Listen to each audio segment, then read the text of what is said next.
এরকম বাসায় যদি কেউ বেশি খায় তো সেক্ষেত্রে অনেকে ইচ্ছা করে একটা হারাম ইনকাম করে এটা জানা সত্ত্বেও এভাবে খাওয়া, এটাকে অনায়াসে মেনে নেওয়া, এটার কারণে অনেক সময় এলমের উপর বা জ্ঞানের উপর মেধার উপর পর্যন্ত প্রভাব ফেলে। এটা ওলামা ইকরামের পরামর্শ। 2 নাম্বার হচ্ছে এমন কোনো বাসায় খাওয়াবেন না যেই বাসার মানুষ খাওয়ানোর পর অনেক গর্ব করে এটাকে তুলে ধরে এবং ওই খাওয়ানোর পর এটা আপনার সন্তানকে বলতেছে যে আমি তোমাকে এটা খাওয়াইছি, তোমাকে কি তোমার বাসায় এরকম খাওয়ায়, এরকম বলবেন না, কারণ তার এটা মন মানসিকতার উপর আঘাত আনে।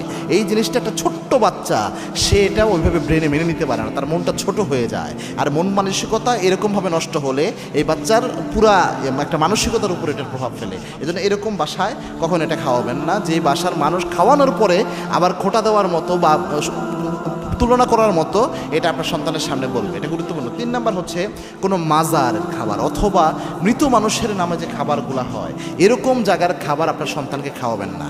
এটা মারাত্মক একটা বিষয়। অনেকে